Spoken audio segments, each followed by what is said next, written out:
Dossier du jour du Grand Journal, je reçois sur ce plateau Michel Kitoko. Il est politologue, il est congolais de la diaspora en France. Bienvenue, Monsieur Kitoko. Merci. Voilà, la nouvelle est tombée.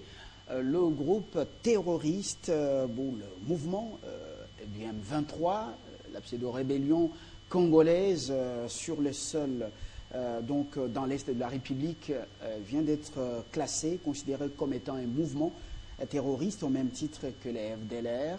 Alors la déclaration n'est pas des Congolais, mais plutôt des Américains au niveau du département du Trésor.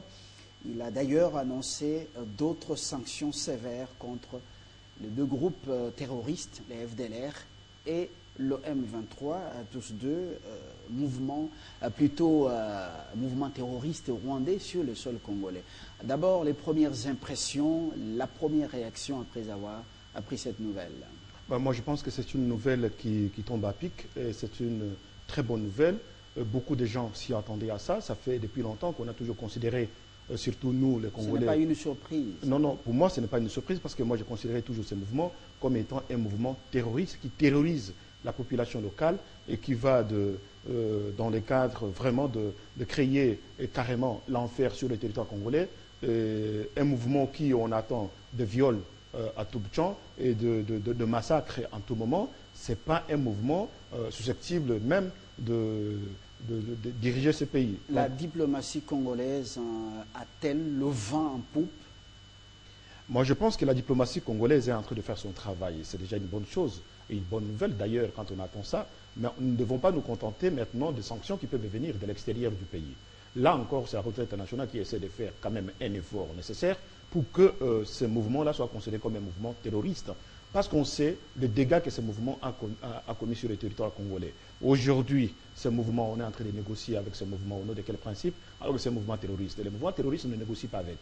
On les combat. Alors la conséquence logique, Michel Kitoko, conséquence logique, c'est que justement vous allez voir que... à Kampala, la délégation conduite par Raymond Tshibanda, le chef de la diplomatie congolaise, a engagé des discussions avec le M23. Aujourd'hui, avec à la tête le député national Roger Lumbala. Alors, est-ce que Kampala doit continuer? Le gouvernement doit-il continuer à discuter, justement avec ce groupe terroriste? Ça ne sert à rien, je le disais toujours, que c'est un mouvement qui aimerait que même la souveraineté de ce pays soit discutée avec. Ça ne sert à rien. Ça ne sert à rien de discuter avec un mouvement aujourd'hui, maintenant, là, considéré comme un mouvement terroriste. Vous demandez que Tshibanda rentre avec toute la délégation? Attendez, mais ça ne sert à rien de discuter maintenant, là, avec un mouvement terroriste. C'est connu de tous. Aujourd'hui, même certains compatriotes qui ont osé soutenir ce mouvement, j'apprends que Roger Lumbala, par exemple, a soutenu ce mouvement. Il est considéré aujourd'hui comme un terroriste. Point. Le problème est à ce niveau-là. Le problème, c'est de comprendre aujourd'hui que le sang congolais là, beaucoup de gens ils vont commencer à payer. Ça suffit les temps où les seigneurs de guerre ils vont commencer à donner encore des leçons au peuple congolais pour dire, après avoir pris des armes d'assaut, on a tué la population, on peut diriger ce pays. Ça suffit. Le sang a abondamment coulé. Vous pensez que considérer le M23 comme étant un mouvement terroriste ou un groupe terroriste, c'est suffisant? Est-ce que ce n'est pas une façon de dévoiler un peu les génocides qui a eu lieu ou ce qu'on peut appeler Ce que nos compatriotes congolais à l'est du pays connaissent, c'est au-delà des génocides. C'est pire, c'est l'enfer même. Ça a été décrié par Jacques Chirac, par Mohamed Ali, par beaucoup de personnalités qui ont décrié vraiment le massacre caché, horrible. Tout le monde l'a décrié. Aujourd'hui, encore une fois, la communauté internationale vient de montrer sur la scène internationale que c'est un mouvement quasiment terroriste. Donc ce mouvement terroriste n'est pas un mouvement auquel on doit pouvoir négocier. C'est un mouvement auquel notre justice devait s'emparer du dossier pour lancer autant de mandats d'arrêt. Je me demande en quoi, qu'est-ce que notre justice nationale attend pour traquer ces gens-là? Et ce sera peut-être un autre dossier que nous aurons peut-être, moi, dans vos services de médias, aborder dans les jours à venir. On ne doit pas négocier avec le mouvement terroriste, on les combat. Et on devrait combattre ce mouvement avec toute efficacité, avec tous les moyens de bord qu'on doit pouvoir le mettre au sein de l'armée nationale pour tenter de combattre ce mouvement avec les alliés qui est la communauté internationale, qui peuvent nous aider d'ailleurs. Alors, le département du Trésor américain vient de donner un signal très fort. mais jusqu'alors, c'est encore le M23 et le soutien n'est pas encore touché de manière exemplaire. Pour quelles raisons? Mais vous parlez de quel soutien là? C'est quel soutien? Il n'y a pas un soutien. Le Rwanda. Non mais attendez, oui, mais le Rwanda, aujourd'hui, le Rwanda n'a plus de leçons à donner. Le Rwanda est maintenant quasiment inaudible. Aujourd'hui, les Rwandais étaient désavoués par la plupart des pays qui, aujourd'hui, de grandes puissances comme les États-Unis d'Amérique, qui ont tenté de poser déjà des actes de sanctions vis-à-vis du Rwanda qui a soutenu le M23. Petit à petit, le voile commence à tomber. On commence à avoir clair là-dessus. C'est un mouvement qui terrorise la population locale. Et j'ai même dit, qu'à un moment donné, il faut que nos amis de l'Est acceptent de se faire soigner. Se faire soigner par une armée que nous pouvons demander de la part de la communauté internationale. Je m'excuse encore le mot, une armée de psychiatres. Ils ont besoin de se faire soigner. Parce que ce n'est pas normal qu'un groupe de terroristes sur le sol congolais va prendre en otage le peuple congolais pour essayer de les terroriser, les massacrer, les violer, et avec autant de déplacés de guerre, des enfants, des femmes, des vieillards, ainsi de suite. Tous ces mouvements horribles-là, et on va dire, bon, c'est un mouvement susceptible de négocier avec l'État congolais pour peut-être briguer un certain nombre de postes. Ce n'est pas normal. L'Allemagne a aussi lancé un signal fort en direction de la République démocratique du Congo en prenant aussi des mesures sévères contre l'Ouganda. Aujourd'hui, le M23 demande le cessez-le-feu. Est-il un mouvement aux abois aujourd'hui? Vous savez pourquoi juste c'est un mouvement en négociation, mais un mouvement considéré terroriste, encore une fois. On ne négocie pas avec les terroristes, on les combat. On ne peut pas permettre que le Rwanda, le M23 qui occupe aujourd'hui les territoires de Rutshuru, les territoires jusqu'à Bunaganda là-bas, ainsi de suite, et qu'on dise cessez le feu. Cessez le feu pour qu'ils puissent continuer à occuper les territoires auxquels ils occupent et auxquels nos compatriotes, les vies des Congolais, sont en danger. On va les laisser administrer, on va laisser les terroristes vraiment administrer encore une partie de notre territoire? Non. J'ai dit, ça suffit, ça ne sert à rien de continuer. Et d'ailleurs, on le savait, que cette négociation-là ne va ramener à rien. Rien du tout. Une telle déclaration, qu'est-ce qu'elle pourra changer dans le chef des dirigeants du M23?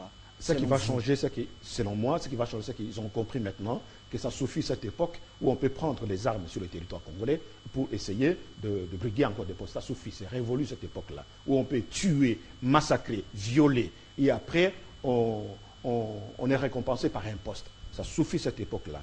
L'époque, nous avons besoin d'une époque où la justice parle. La justice parle dans le bon sens comme dans le mauvais sens. Dans le mauvais sens, lorsqu'on a commis des sanctions, lorsqu'on a commis des actes répréhensibles, on est répréhendé, on est appréhendé par la justice et attrapé comme tel et répondre aux actes de barbarie commis comme tel. Alors, Roger Lumbala a-t-il bien fait ses calculs en adhérant à ce mouvement ou en rayant ce mouvement à cette période très très sombre pour ce mouvement? Je ne considère pas Roger Lumbala comme quelqu'un qui aime ce pays.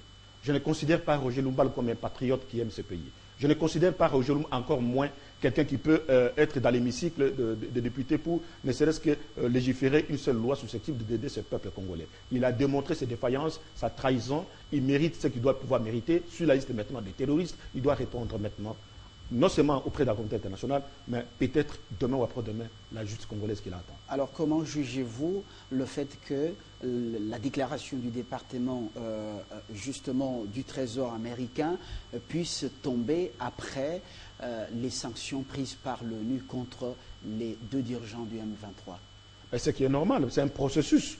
Moi, je pense que c'est tout un processus. Ce n'était pas pour rien qu'on avait décrié Aruniga. Mais vous savez les actes aussi que ce M23 a commis vis-à-vis de la communauté internationale. Des avions de la Moscou ont essuyé des tirs.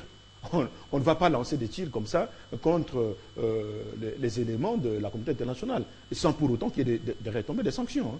Moi, je pense qu'ils ont examiné les dossiers. C'est un processus d'éléments. D'abord, on les considère comme des éléments négatifs, de groupes très négatifs qui terrorisent la population locale.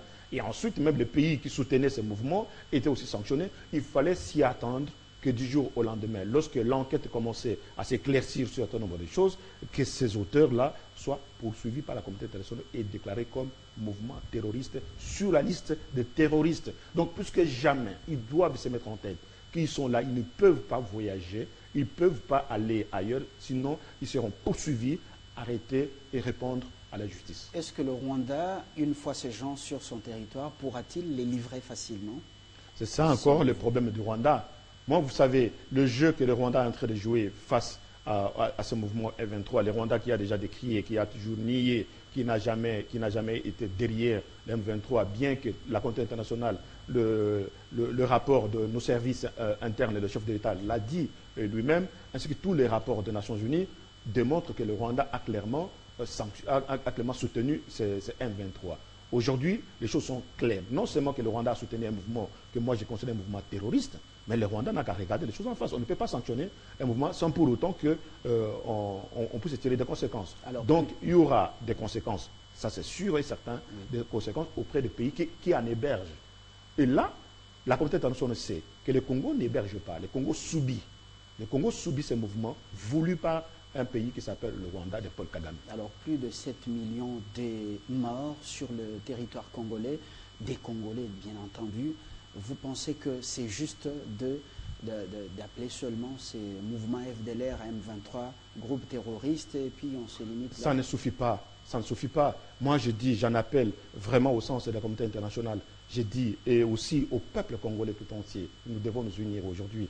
Le sang de nos compatriotes ne doit pas laisser partir comme ça. Nos enfants qui meurent là-bas à l'est du pays, les auteurs ne doivent pas marcher ou se volatiliser quelque part sans être appréhendés et punis comme tels. On ne va pas laisser comme ça les massacres passer comme ça de manière sans que l'État congolais puisse agir. Nous devons nous unir. Nous devons mettre tous les moyens à notre possession pour traquer les auteurs de massacres, de viols, des déplacements de guerre, ainsi de suite, pour qu'ils puissent répondre devant la justice congolaise. C'est ça le vœu que nous pouvons formuler. Moi, le seul vœu aujourd'hui qu'on dise au peuple congolais, ouais, meilleur vœu de nouvel an, ainsi de suite. Le meilleur vœu, c'est ça, la bonne nouvelle. La bonne nouvelle, c'est qu'on puisse traquer les auteurs, c'est qu'on puisse les considérer sur la liste des terroristes. La bonne nouvelle, c'est que notre justice puisse parler. Que nous aussi, nous puissions lancer des mandats d'arrêt internationaux. Qu'est-ce qu'on attend encore? Alors, aujourd'hui, si le Rwanda et l'Ouganda ne coupent pas leur cordon ombilical avec le M23, ils seront considérés comme le pays qui héberge les terroristes chez eux. C'est simple. Ils seront considérés comme l'axe du mal. C'est simple comme bonjour. Beaucoup de pays ont connu ça. Beaucoup de pays qui hébergeaient leurs terroristes ont été connus comme le pays barbare, le pays voyou, les États voyous, le pays qui héberge les terroristes. Le Congo n'a pas eu la volonté ni le désir d'héberger les terroristes. Le Congo subit, mais le Rwanda et l'Ouganda hébergent les terroristes. C'est ça la lecture qu'il faut faire. Donc, ceux-là qui ont hébergé les terroristes et qui les ont envoyés, qui les soutiennent encore sur le territoire congolais, ils payent doublement le prix. Le chaos qui est en train de monter et l'image de leur pays sur la scène internationale. Voilà encore une fois, je disais, le Rwanda, de par son passé, qui ne connaît que le page d'ombre, le problème est à ce niveau-là. Le page d'ombre, pourquoi? C'est qu'il y a des génocides au Rwanda depuis des années, que de massacres, que de viols, que encore une fois, héberger les groupes terroristes et les soutenir comme tels sur les territoires congolais en train de commettre des actes de barbarie. Ça encore, c'est le summum de l'immoralité, le summum de l'enfer qu'ils sont en train de créer sur le sol congolais. Alors, derrière cette déclaration, qu'est-ce qui se cache? Est-ce l'Amérique ou les États-Unis sont-ils en train, aujourd'hui, de lâcher Paul Kagame? Moi, je pense qu'aujourd'hui, Barack Obama, avec son administration, ne cherche pas encore à mettre encore d'autres mesures ou d'autres techniques politiques avec l'intention que peut-être demain ou après-demain rebondir pour d'autres tentatives électoralistes. Non, ce n'est plus un discours. Maintenant, c'est un discours réel. La réalité, c'est quoi? Il y a eu un massacre, beaucoup de gens l'ont dénoncé. Vous savez, lorsque quelqu'un comme Mohamed Ali, quelqu'un qui est aimé par le peuple américain, dénonce un certain nombre de choses, je pense que l'opinion publique américaine est préparée suffisamment à cette question-là. Et l'opinion publique américaine se pose énormément de questions pour dire, mais attendez, il y a un crime horrible qui est en train de se commettre sur le sol congolais. Qui a fait ça? Et là, l'éclaircissement commence à venir. Les groupes terroristes soutenus par le Rwanda et l'Ouganda. Alors, on a reproché à la diplomatie congolaise, de Raymond Tshibanda justement, d'être trop tapageuse et de ne pas utiliser les couloirs pour une diplomatie silencieuse. Aujourd'hui, qui doit avoir dopé la diplomatie congolaise? Est-ce le sang de ces innocents qui sont morts, ou bien c'est l'appel des rabbins juifs, 52 rabbins juifs anglais qui ont été entendus? Je pense que maintenant, tout a été entendu. Hein, c'est l'effort, la convergence des efforts des uns et des autres qu'on en arrive à ces résultats-là. Et je pense aujourd'hui que la communauté internationale est suffisamment préparée sur un certain nombre de questions en rapport avec le massacre de l'Est.